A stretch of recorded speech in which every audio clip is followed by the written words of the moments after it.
What's up, Internet? My name's Nerdy. And I'm Clarus. And this is Discussing Daggerheart, Episode 2.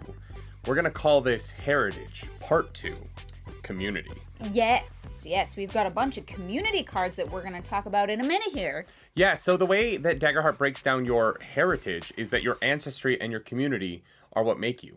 Say nature and nurture, It's not both. either or. Yes, it is a combination of the two. Yeah, Fascinating. and you know what? I agree with that because I am both Canadian and American, and I'm ashamed of both of them. For different reasons? For different reasons. Yeah. For different reasons. Yeah, for sure. Yeah. Yeah. I think that's fair.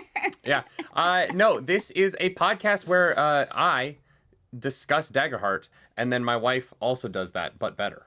Well, we actually do it separately, and we actually just edit this together to make it look like we're having a conversation, but we actually, film this separately. So. We cannot be in the same room with one another. No, contractually. Can you find the line We're on your like Vin screen? Diesel and The Rock. Yes. Yeah. But I'm The Rock. Yeah, I will break my arm in this movie so that I am stuck in a hospital bed for the... Anyway. Wow, that's commitment. You know what? Proud of you. This podcast is brought to you by MissyMountainGaming.com. If you want the best accoutrement for your TTRPG experience, go to MissyMountainGaming.com and use coupon code NERDYNIGHTLY15 for 15% off your order. MissyMountainGaming.com, they sell dice. They do sell dice.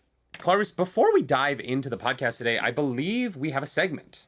A segment? A first ever on the podcast, a feed, any of our podcast feeds. We never do segments, but this is a segment. What's it called? It's called Everything That We Got Wrong in the Discussing Daggerheart for Discussing Daggerheart. Yes. We're going to be discussing the things about Daggerheart we got wrong in Discussing Daggerheart. The title is in beta, If you have an idea for it. the title for this segment, let us know. But the commenters of our last Discussing Daggerheart video left us some wonderful corrections for all the things that we didn't understand. Yeah. Clarus, do you want to start with correction number 1?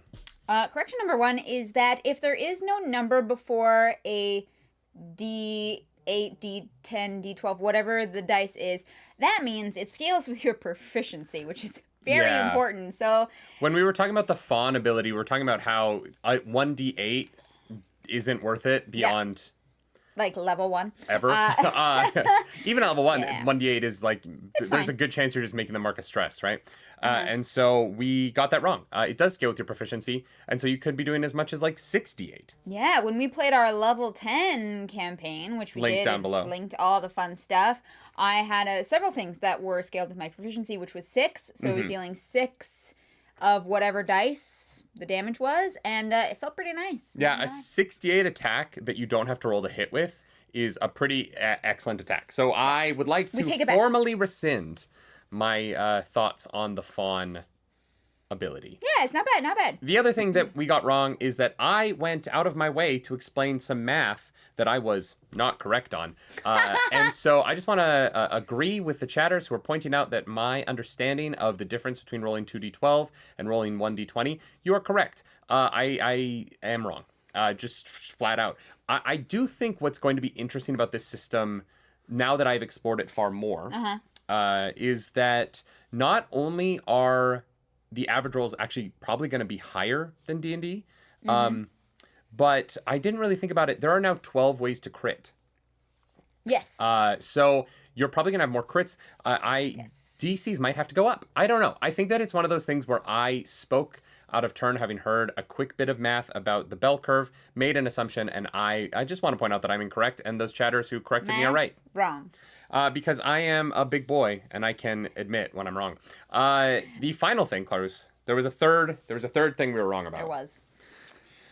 Goats have square pupils, and I hate it. Yeah, I don't like it. rectangles. I Googled it, and now I have chronic nightmares. Yeah, I'm not going to lie. This is one of those things where, I get that it's true, but that doesn't make it Still right. don't like it. Yeah. Yeah. Yeah. 2 pupils don't make a right, you know? Okay. Yeah, that is math. That is math. Those are the things we got wrong from last episode. There's probably other stuff, but I don't care. We're going to move on to communities. Clarus, what community are you from? Hidden Valley.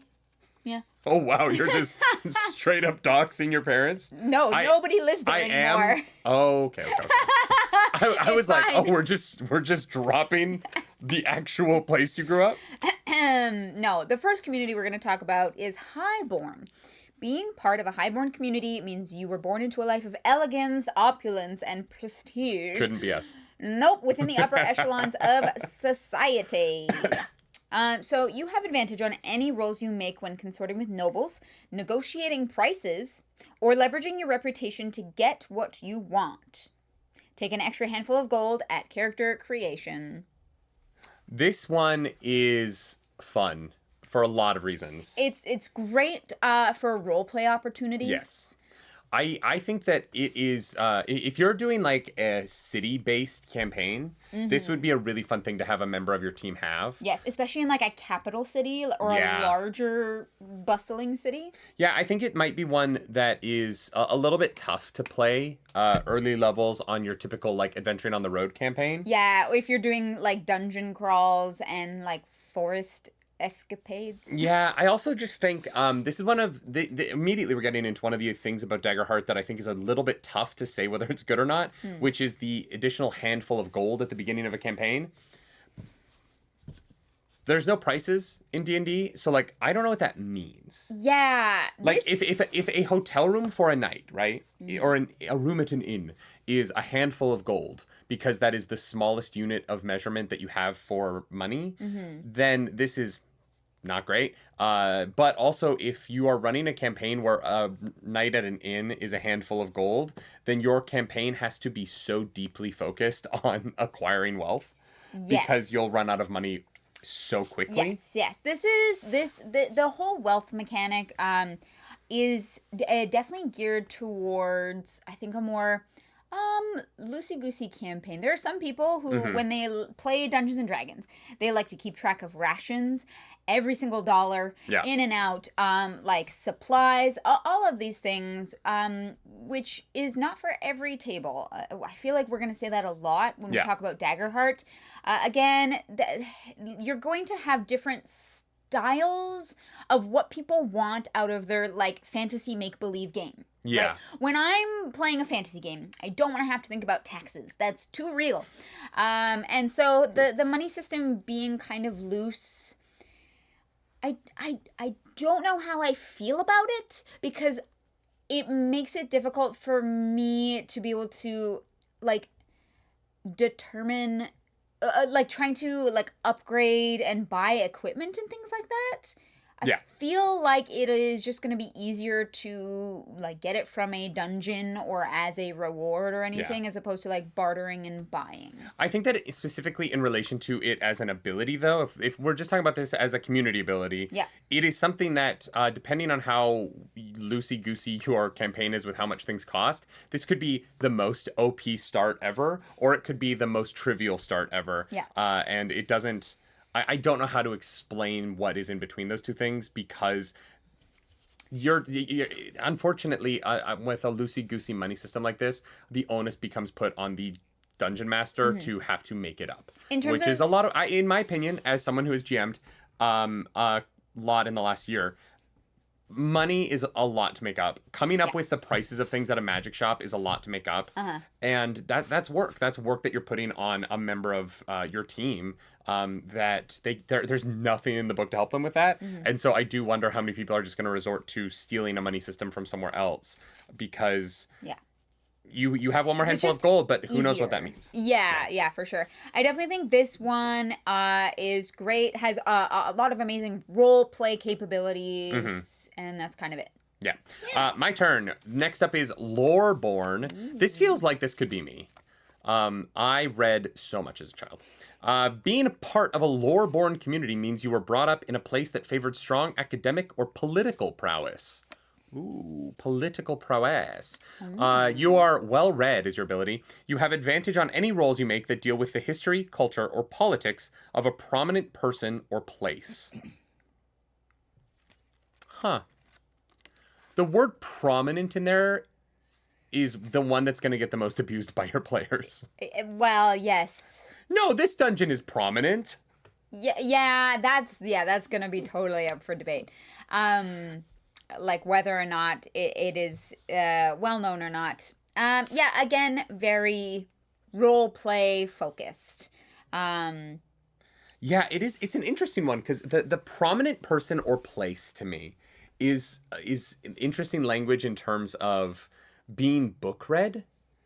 You know what I mean? Like, I feel like when you're, I don't know, yeah, that's lore to me isn't people and places. It's like mythologies and histories. I mean, yeah, it says history.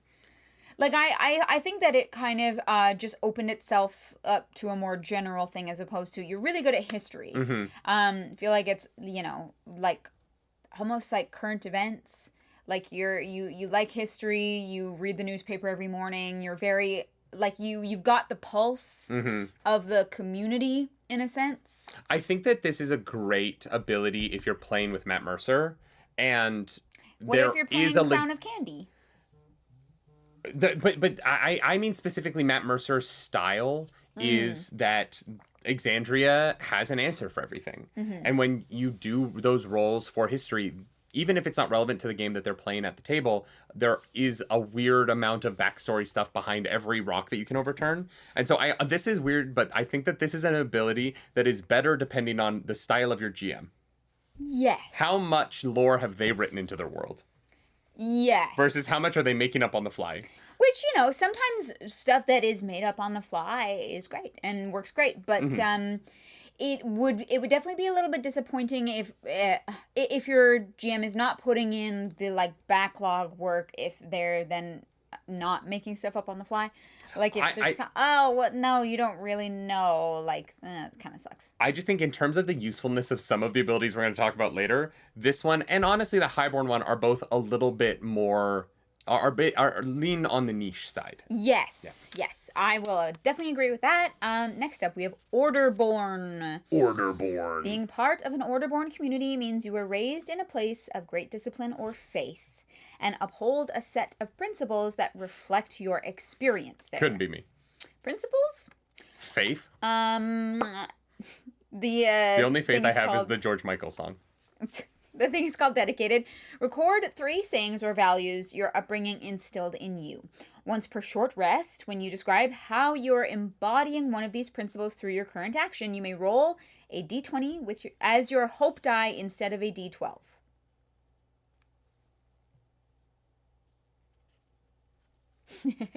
When do you roll a d12 as your hope die? Every time. You roll 2 d12s. Oh my God! I'm like, yes. As your duality dice. My brain was like, when do you use hope to add a d20 to a roll or a d12 to a roll? Yeah. Right. So you instead of rolling 2 d12s, you roll a d12 and a d20, which, like. Okay, here's the thing. Being able to do this once per short rest is not like super OP, but I don't know about that. That's a strong ability. It is very strong because you're like not guaranteed, but there's a strong chance you're gonna roll with hope. Yeah, but also and that's important. If you have advantage, suddenly you're rolling out of 38 instead of rolling out of 24, right? Oh yeah. Like if you add advantage as well, yeah. That's a wild ability. See, like compared to you get advantage on the lore of prominent people and places. This one is like 3 times a day you up your maximum roll by 8. Definitely is huge. Less like campaign settings specific. No, that's so useful. And it is still role play heavy, right? It forces you almost to kind of like if you're playing a paladin and you are playing it with a GM who will really push you on the like oath breaker. In a run of Baldur's Gate that I am playing, I managed to break my oath somehow while freeing slaves. Don't know how that happened. But okay. This really pushes you to be like, how are you have created this character who has these beliefs that are not your own, usually, right? How are you leaning in? Right? Yeah. And I love an ability that rewards you for leaning into roleplay. Yes. In such a massive way. I see, like, that is immediately the best of the 3 abilities we've That, so like, far. Is so interesting to me. Yeah. So much you can do with that. Very juicy. All right. Number 4, we got Ridgeborn. Ridgeborn, being a part of a Ridgeborn community means you call the rocky peaks and sharp cliffs of the mountainside home. This is the perfect one for anyone who is born on Arrakis. Their ability, well, they live in the Sieges, They gotta hide in the rocks so that Shai Hulud can't consume them. Sure. They're just sitting around waiting for Lisan al-Gaib. Can you tell that as Dune it was 2 written. just came out? Anyways. The ability is Steady. Steady means you have advantage on traversing dangerous cliffs and ledges, navigating harsh environments, and survival knowledge. Also gain +1 to your armor score. Wild. That's Again, rocks. very niche. No. This is amazing. I mean, look, the +1 to armor score is great. Yeah. Here's the thing. If you're... Well, okay. You get a permanent +1 to your armor score. I guess you could... Okay, hear me out. If you were a DM, would you consider, like, climbing on the roofs of buildings and stuff, cliffs and ledges? I would consider it a ledge, so yes. Okay. But I would consider harsh environments and survival knowledge. Like if you're on a campaign where you're adventuring, this is one where not as good in a city, right? Yeah. So like it is that kind of trade-off of like in a city campaign, Highborn, you're probably going to roll with advantage a lot more. But Ridgeborn, if you're crossing the countryside and it's taking days and you're crossing, campaign 3 of Critical Role takes place in Marquette, which has a lot of deserts, right? I would consider desert encounters. You have advantage for everything that you're doing outside of the city. Yeah, right? for, survival checks to make sure you can, like, I don't know, like find water or something. I think that in terms of checks that you don't want to fail, having advantage on traversing dangerous cliffs is a check I want to fail less than I want to fail a persuasion check on a noble. That is valid. Yeah. I don't think we have an official word on, like, fall damage in Daggerheart, but I'm not sure how it works. Sure it's not nice. Someone will mention it in the comments down below, and it will be on next week's Discussing the Things About Daggerheart We Got Wrong in Discussing Daggerheart. My favorite name for a segment ever. Nailed it. Yeah, this one also gives you advantage on a lot of checks and also a +1 to your armor score. Yeah. And so I kind of wish that like Loreborn had an additional ability, because like Highborn you get the handful of gold and the advantages. Yeah. This you get the +1 to your armor score and advantages. Loreborn just needs a little bear. Yeah, it needs like it needs a secondary thing. It needs something to like. Yeah. Yeah, like you have a book. You also get like the most like recent book of smut released on the market or something like that. I mean, I don't know if I would call that lore, but maybe. That's my lore. Maybe an idea of like. Maybe you have a contact of some kind. Sure. Like you get a library card that works at all local libraries. I mean more like the politics side of things. If you need an in with somebody, I need a meeting with the Duke of such and such city because that might be a little too powerful. Maybe, but it just gives you an in to know somebody who's like, okay, can you roll to persuade to then get into said. I don't know. I'm spitballing. They can't get you in to see the Duke, but no matter where you go, there is an intern who can open one door for you. Yeah. Only one door, and it's always a different intern. I actually kind of love that. You get to open one door for I'm free. homebrewing that into our Daggerheart campaign. I love that. Next one may or may not be coming. Secrets. Next community card is Seaborn. Being part of a Seaborn community means you grew up on or near a large body of water. Yeah. And its feature is Safe Harbor. Once per session, when you take a short or long rest, you may take one additional downtime action. Now, obviously, during a short campaign or like a one-shot, this might not be the most useful, but in my opinion, this is my favorite ability. Yeah. In a campaign, this is the one that I want the most. Yeah. This is an SSS tier ability. Yes. Being able to heal HP or stress or fix your armor or like whatever it might be, or even just giving you opportunities for more like role-playing actions. Hey, maybe you're learning a new language and you gotta like spend some time to learn that information. Like there are so many uses for this. I think that this is particularly helpful for classes where you are using a lot of your resources as part of your ability set, right? If you have a lot of spells that you stress, or if you are a tank who you're going to use a lot of armor slots, you're going to have to repair your armor every rest. But so for those of you who don't know, when you rest in Daggerheart, you get 2 actions of a list of possible actions. Yes. You get 2 actions, whether they are short rest or long rest. However, the efficacy of those actions are different. And in a long rest, there are a couple of other options.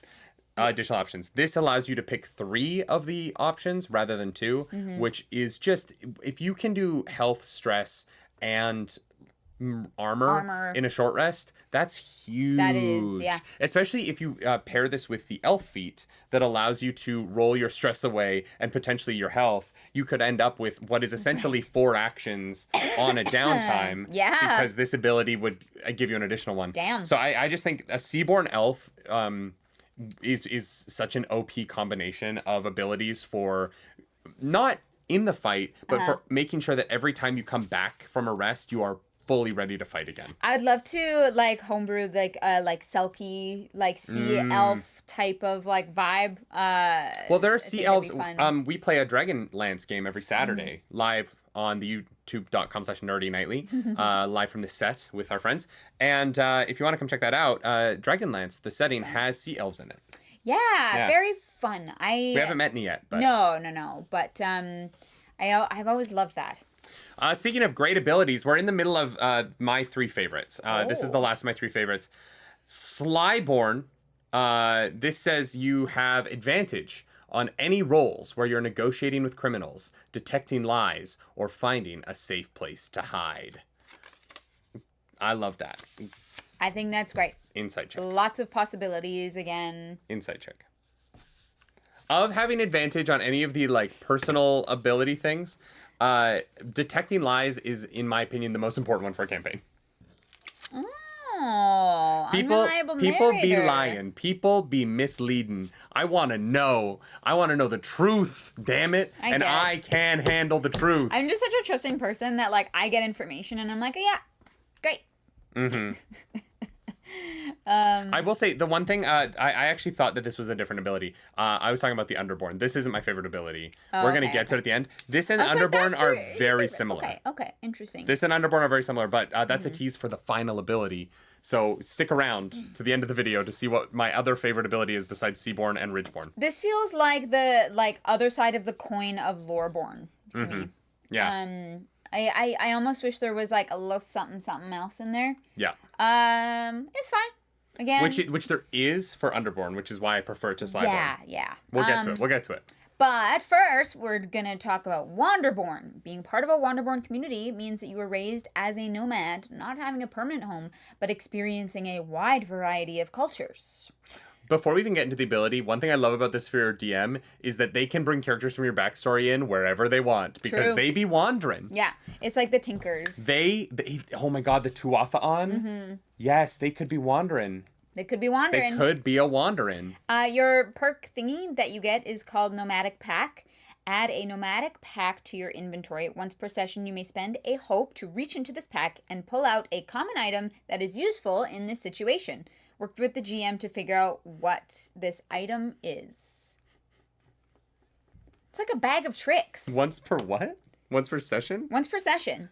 Yeah, so if you're like, oh, I need a grappling hook for some reason to scale that makes so much more sense. I was like, GM, I have this arrow of dragon slaying. I have a humongous health potion. I have a superior healing potion. Yeah. What else do I have in this bag? Oh my god, I have a level 10 adventurer to help us with this fight. You just bring a friend. No, it says common item. I don't know what a common item is, but I do love this. I think it is very funny. I would lean into the Mary Poppins of it all. Yeah, right? You know what I mean? Like, I would be like, I want to play Mary Poppins as a Wanderborn. That would be appropriate. That is so funny.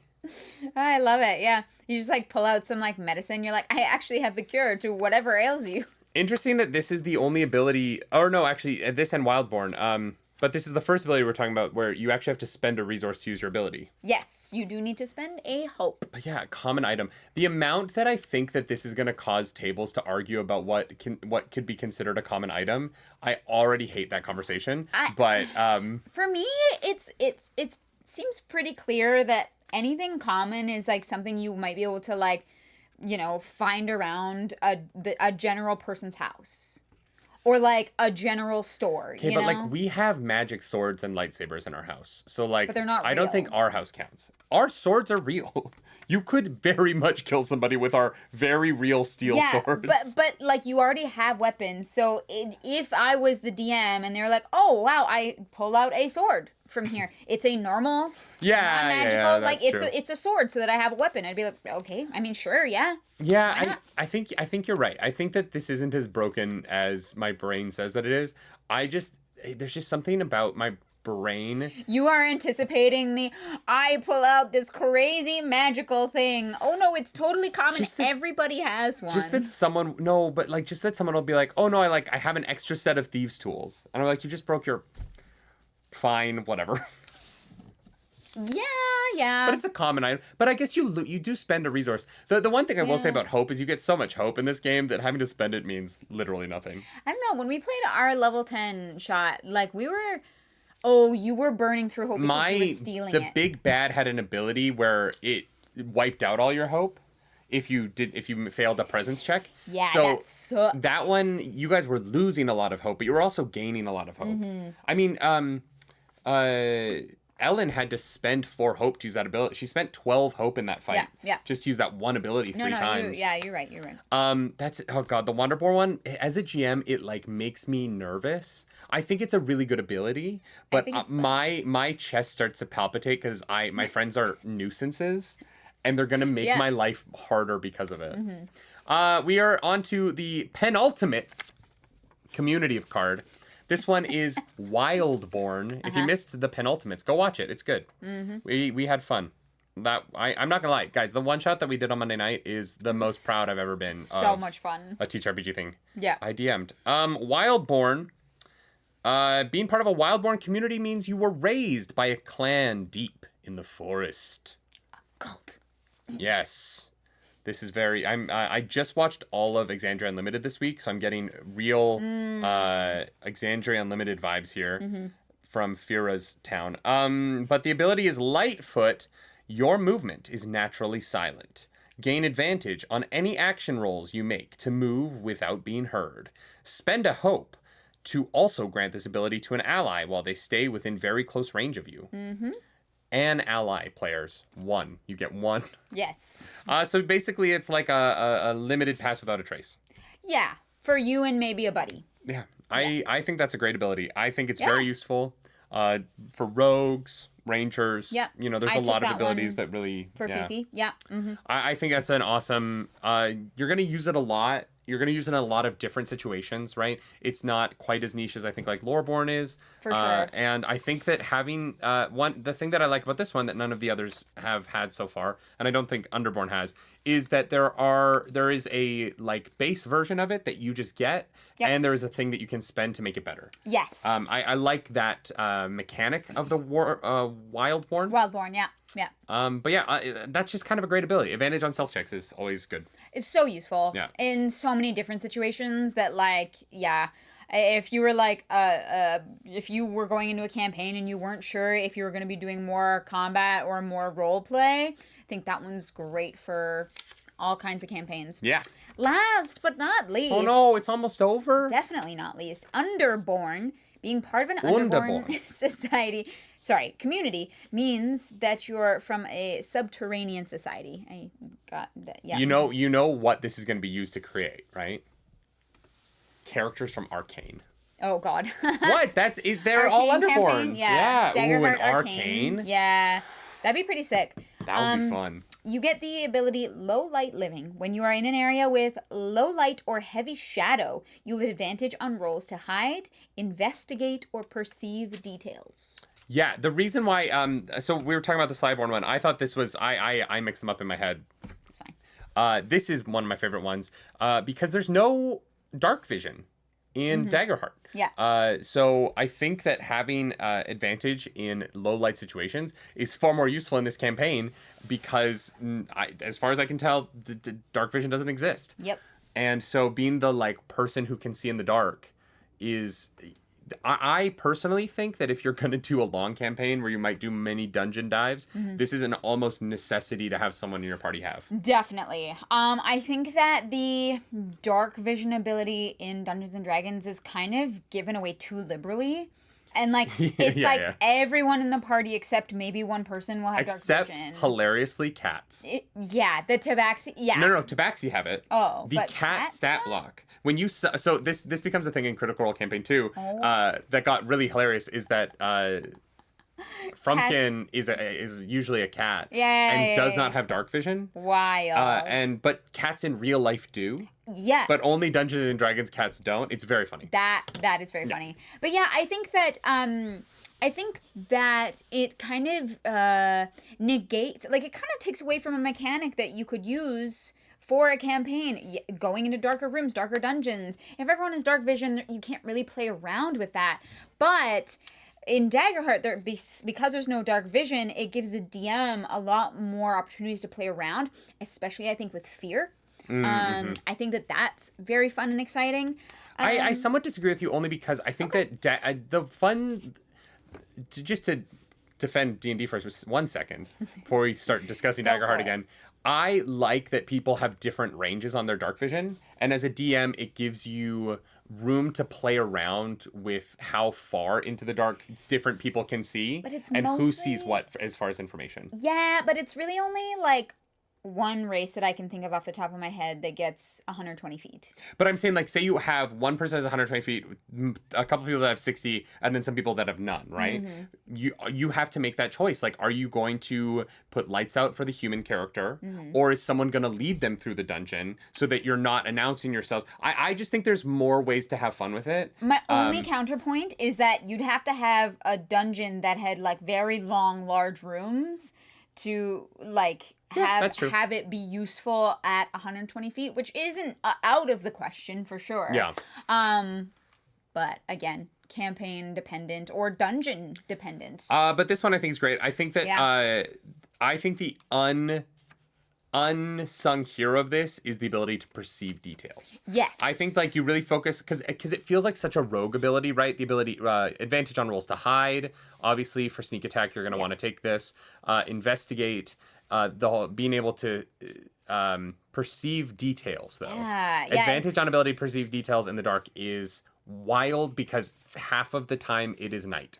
Yeah. And having a person in your party who can find details at night, you want that person at the front. Pretty clutch, yeah. Yeah, it's pretty great. Especially if you're, like, stuck somewhere. You're trying to, like, find a way out or maybe into a place. Like, it's gonna come in handy.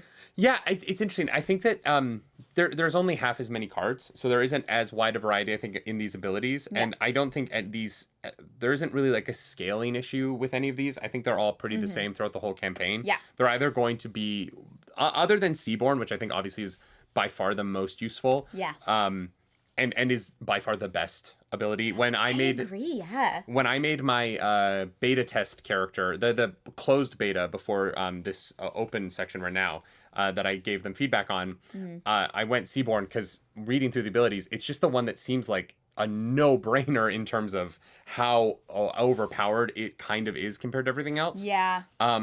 But I also really like the Ridgeborn. I think that there's a lot of ways to play every one of these.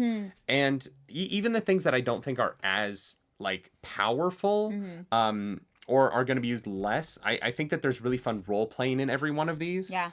And I like that there is nothing... My favorite thing about it is that, like, Loreborn is, like, you're part of a community that has a tradition of reading and politics, right? It doesn't really tell you what that community is. It doesn't give you a lot. It's non-specific. Yeah. So all of these you can kind of attribute to any kind of community that you want, as long as the tenets of that community fit within your community card. Totally. And I think that by not kind of pigeonholing any of these too harshly, except maybe like Wanderborn, because nomadic is going to be nomadic. Sure. But that is the least pigeonholed in its own way, right? Yeah. Like that, the possibilities there are still vast, because it's like one thing that one of my, like, least favorite parts about character creation in D&D 5e is the, like, picking your I don't even know what they call it. Your background and your background, outcast or artisan or noble or, like, whatever it is. They're like, a lot of them I think are slightly too specific, and, like, they never really end up mattering to me. Yeah. I think because they are slightly too specific, I'm like, well, that doesn't fit my character and that doesn't really fit my character. These are so open-ended. You can chat with your DM and you can come up with pretty much anything from all of these options. So. Yeah, I've never once in any D&D thing I've ever done actually filled out what my background was. Like I've always written Well, you're up. missing out on items then, but that's about it. Yeah. Yeah. I've never taken those items. I've never filled it out. Not one time. Because I don't want to be, I Like, just no, have I never want to cared. make up my So character. I make my backstory. Yeah. This is a nice thing where I'm like, oh, I have the Orderborn ability. That's going to help inform the world that I create of my hometown. And these are all of the ways that I pushed back on my community growing up, and how I stood out, or how I was a rebel, or how I conformed, and how the adventure that we're going on is me trying to rebel against this card, right? Yeah. Finally leaving my Orderborn society and finding like solace, or finding camaraderie with someone from a Wanderborn society, this thing that I've never experienced before. Right. I think that this kind of gives you an ability that's useful, that is going to be a part of your day-to-day, but at the same time gives you the inspiration of the framework of your backstory, rather than like, this is the job you used to have. Yeah. Yeah. Yeah.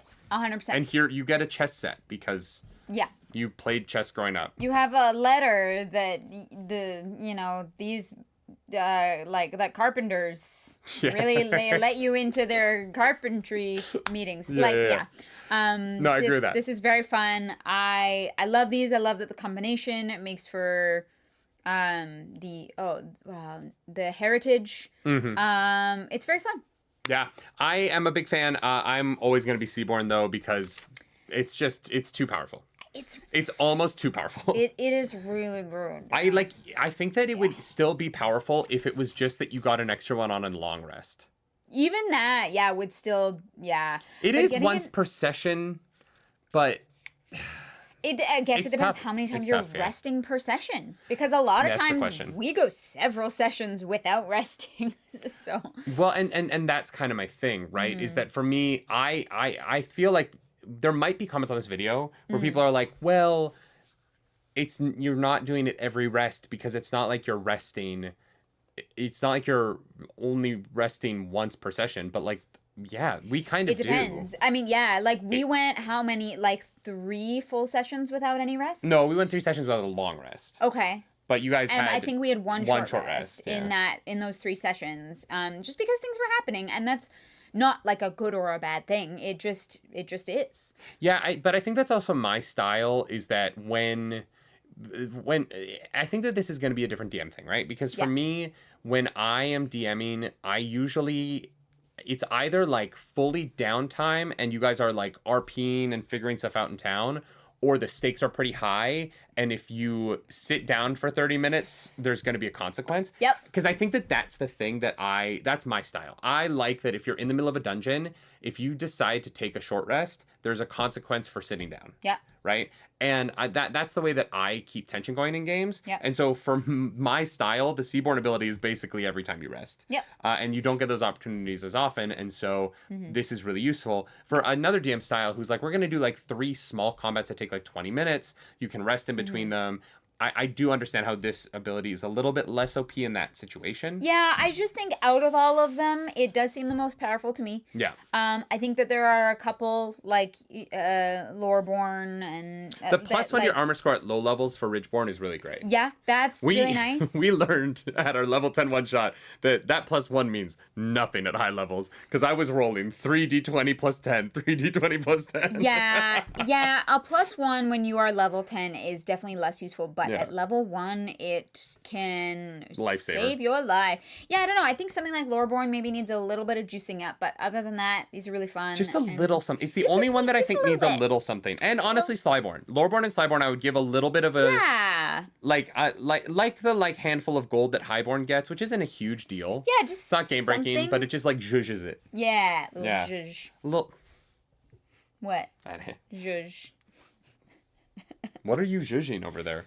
If you like this video, like and subscribe to the channel. If you don't, hit the dislike button. Leave mean comments down below, because the algorithm god is hungry and we must feed her. This episode, that algorithm goddess is the Women of Seaborn. Arcane. Wow. All of them. 2 coming soon. Pink hair, blue hair. The other one. Clementine. Oh my god. The thing is, I know you know their names and you're just being a dick. I know. I'm just trying to like get comments on the video so that we get more Yeah. engagement. Comment who the algorithm goddess is from Just Arcane. name characters from Arcane in our comments. Name them. Go for it. Next week, we will be starting off with our character series. We're going to be breaking down every single class week by week. And I believe alphabetically, the first class is going to be Bard. Yep. It's might be a long video. We're not quite sure how long it's going to go yet because our plan is to go through every spell at every level. And so it's going to be, these are going to be some beefy breakdowns on our thoughts on the entirety of the Bard, which from our campaign on Monday, we learned become Time Lords at a certain point. Depending on which Bard you take. But yeah. Pretty much. Our good friend Fariha created Callista, who was a Bard, but was actually just a Time Lord who was able to enlist dragons to help her kill gods. Why not? Really, you should go watch that one shot. It is so fun. If you want to follow us on the internet, you can. I'm at Nerdy Nightly. I'm at Claris Polaris. And as always, do something nerdy tonight. Bye.